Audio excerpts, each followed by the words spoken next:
আসসালামু আলাইকুম রহমতুল্লাহি ওয়া বারাকাতুহু। Dear viewers, welcome to our YouTube channel হালকা হাসি টিভি। আজকে গুরুত্বপূর্ণ একটি টপিকস নিয়ে হাজির হয়েছে, সেটা হচ্ছে বাইতুল আকসা মসজিদের ইতিহাস। এই ভিডিওটি নেওয়া হয়েছে বাংলা বেশি ইউটিউব চ্যানেল থেকে। চলুন শুরু করা যাক। তবে যারা এখনো আমার চ্যানেলটি সাবস্ক্রাইব করেননি তাদেরকে সাবস্ক্রাইব করবেন, আর যারা সাবস্ক্রাইব করেছেন তাদেরকে অসংখ্য ধন্যবাদ।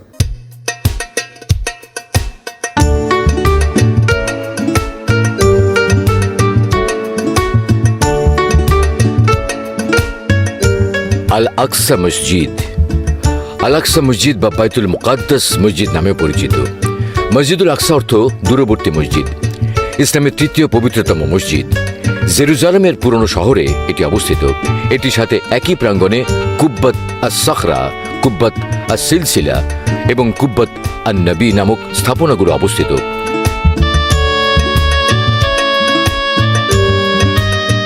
স্থাপনাগুলো সহ এই পুরো স্থানটিকে হারাম আল শরীফ বলা হয়। এছাড়াও স্থানটি টেম্পল মাউন্ট বলে পরিচিত এবং ইহুদি ধর্মে পবিত্র বলে বিবেচিত হয়।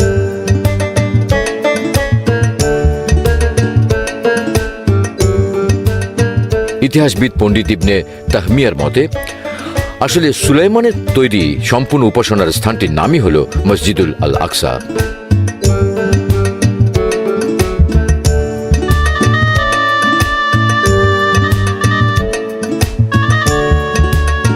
মুহাদ্দিসগণ এই বিষয়ে একমত যে সম্পূর্ণ উপাসনার স্থানটি ইসলামের নবী সুলাইমান আলাইহিস সালাম তৈরি করেছিলেন, যা পরবর্তীতে ধ্বংস হয়ে গিয়েছিল।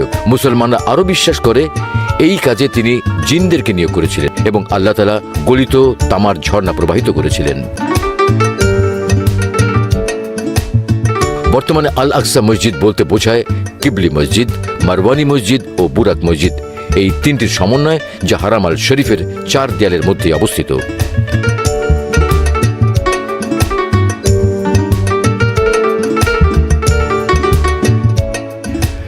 ইসলামের বর্ণনা অনুযায়ী মুহাম্মদ সাল্লাল্লাহু আলাইহি ওয়াসাল্লাম মিরাজের রাতে মসজিদুল হারাম থেকে বোরাকে চড়ে এখানে আল আকসা মসজিদে এসেছিলেন। মুসলমানরা বিশ্বাস করে এই স্থান মুসলিমদের প্রথম কিবলা। খলিফা উমর রাদিয়াল্লাহু তাআলা আনহু বর্তমান মসজিদের স্থানে একটি মসজিদ নির্মাণ করেছিলেন। পরবর্তীতে উমাইয়া খলিফা আব্দুল মালিকের যুগে মসজিদটি পুনর্নির্মিত ও সম্প্রসারিত হয়। এই সংস্কার 705 খ্রিস্টাব্দে তার পুত্র খলিফা প্রথম আল ওয়ালিদের শাসনামলে শেষ হয়।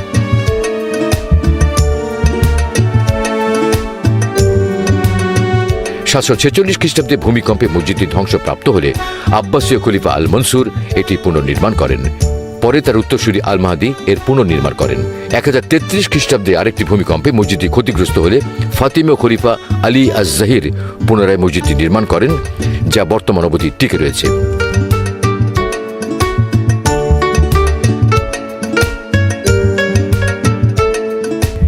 বিভিন্ন শাসকের সময় মসজিদটিতে অতিরিক্ত অংশ যোগ করা হয়। এর মধ্যে রয়েছে গম্বুজ, আঙিনা, মিম্বর, মেহরাব। আল আকসা হচ্ছে ইসলামের প্রথম কিবলা এবং মক্কা ও মদিনার পর তৃতীয় পবিত্র স্থান।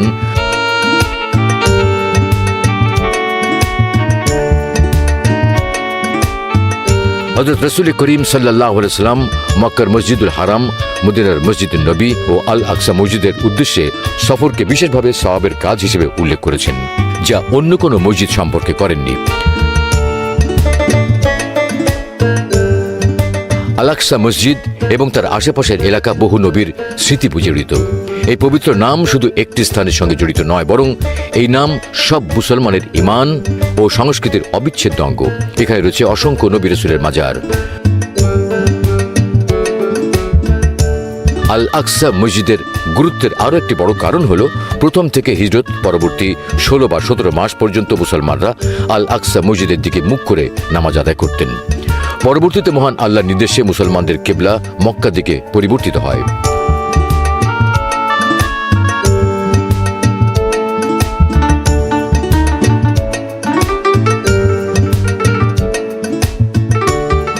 পবিত্র এই মসজিদ থেকেই হযরত মুহাম্মদ সাল্লাল্লাহু আলাইহি ওয়াসাল্লাম মিরাজ গমন করেছিলেন।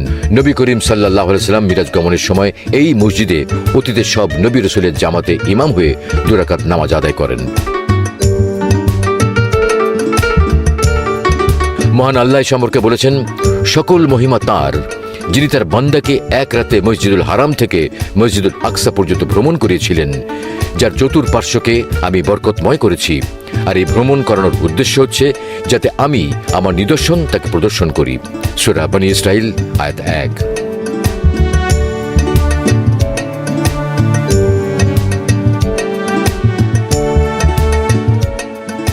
একজন ইতিহাসবিদ মনে করেন আল আকসা মসজিদ মূলত হযরত আদম আলাইহিস সালামের মাধ্যমে তৈরি হয়, যা পরবর্তী নবীরা পুনর্নির্মাণ ও সংস্কার করেন।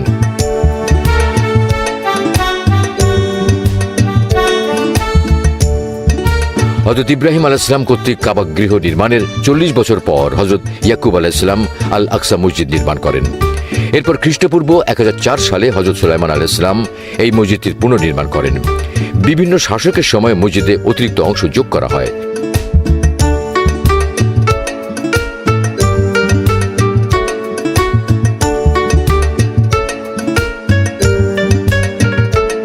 ছশো 38 খ্রিস্টাব্দে সমগ্র মুসলমানদের দখলে আসার পর মুসলমান শাসকরা কয়েকবার এই মসজিদের সংস্কার করেন।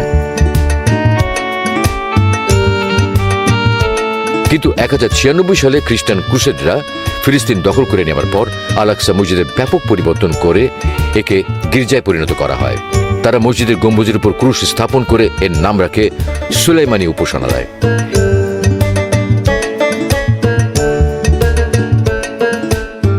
এরপর 1187 খ্রিস্টাব্দে মুসলিম সেনাপতি গাজী সালাউদ্দিন আইয়ুবী জেরুজালেম অধিকার করার পর পূর্বের নকশা অনুযায়ী আল আকসা মসজিদের পুনর্নির্মাণ করেন। মসজিদটিতে 2টি বড় এবং 10টি ছোট গম্বুজ রয়েছে। এই মসজিদ নির্মাণের বিভিন্ন পর্যায়ে স্বর্ণ, সীসা বা লিড এবং মার্বেল সহ বিভিন্ন প্রকার পাথর ব্যবহৃত হয়েছে।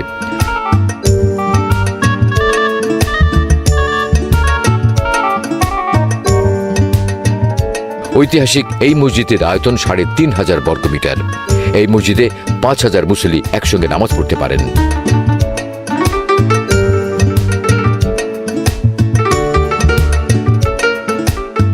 বর্তমানে ইসরায়েলের কর্তৃত্বাধীন শাসনের ফলে ধর্মপ্রাণ মুসলমানদের এই পবিত্র স্থানে যাতায়াত ও নামাজ আদায়ে অনেকটা নিয়ন্ত্রিত।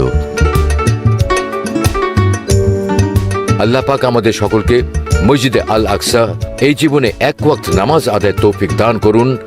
আমিন। ওয়া আখির দাওয়ানা আলহামদুলিল্লাহি রাব্বিল আলামিন।